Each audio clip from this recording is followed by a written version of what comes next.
Hello friends, welcome to our channel box office blockbusters. কথা বলবো রাজকুমার বনাম প্রিয়তমার 13 দিনের কালেকশনে। আপনি জানিয়ে দেই নতুন নতুন সুখবর কিন্তু রাজকুমারের আসছে। দর্শকরা যারা রাজকুমার দেখছে বা যারা সুপারস্টার সাকিব খান স্যারের ফ্যান সাকিবিয়ান, তাদের জন্য নতুন একটি সুখবর আছে। রাজকুমার কিন্তু অলরেডি আরও দেশে রিলিজ হওয়ার আপডেট চলে এসেছে।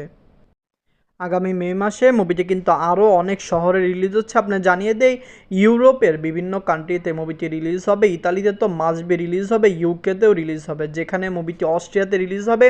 আরও অনেক দেশে রিলিজ করার কথা চলছে। আমরা এক্সপেক্ট করছি রাজকুমার ভালো কালেকশন করবে, যেখানে আপনারা জানেন আরও ফিল্ম যেগুলো ঈদে রিলিজ হয়েছিল তারাও ওভারসিজ মার্কেট ধরার জন্য অনেক ট্রাই করছে।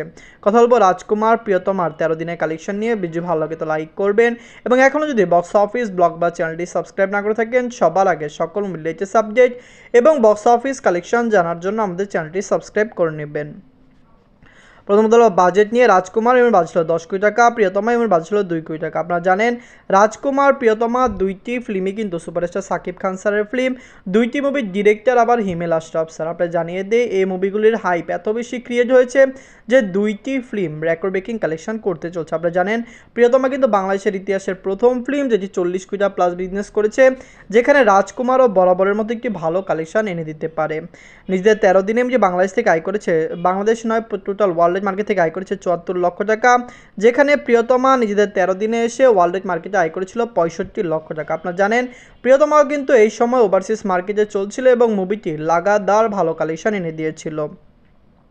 যেখানে টোটাল কালেকশনের কথা যদি বলি, রাজকুমার এখন পর্যন্ত টোটাল আয় করেছে 23 কোটি 18 লক্ষ টাকা, যেখানে প্রিয়তমা টোটাল 13 দিন আয় করেছিল 7 কোটি 67 লক্ষ টাকা। তো আপনারা বুঝতেই পারছেন রাজকুমার কত এগিয়ে। প্রধান কারণ হলো রাজকুমার কিন্তু সিনেপ্লেক্স এবং মাল্টিপ্লেক্সে ভালো কালেকশন করেছে। প্রিয়তমা যখন রিলিজ হয়েছিল মুভিটি সিঙ্গেল স্ক্রিনে ভালো কালেকশন করলো, মাল্টিপ্লেক্স এবং সিনেপ্লেক্সের কালেকশন মুভি ধরতে পারেনি। যেখানে রাজকুমার কিন্তু সিনেপ্লেক্স মাল্টিপ্লেক্সও চলেছে এবং প্রথম সপ্তাহে মুভি সিঙ্গেল স্ক্রিনও চলেছে। বর্তমানে মুভির সিঙ্গেল স্ক্রিন থেকে খুবই কম কালেকশন করছে, যার কারণে মুভির কালেকশন কমে গিয়েছে। আমাদের মনে হয় না প্রিয়তমার কালেকশন রাজকুমার ব্রেক করতে পারে। যদি ওভারসিজ মার্কেটে রাজকুমার ভালো আয় করে তো অবশ্যই হতে পারে রাজকুমার প্রিয়তমার আইটি ব্রেক করতে পারে। আপনারা যদি এখনও রাজকুমার না থাকেন, দেখবেন সুপারস্টার সাকিব খান স্যারের ক্যারিয়ারের one of the best film হলো রাজকুমার। ওভারসিজ মার্কেটে বড়সড় আকার রিলিজ করলে অবশ্যই রাজকুমার 50 কোটি টাকা প্লাস বিজনেস করতে পারবে। ধন্যবাদ।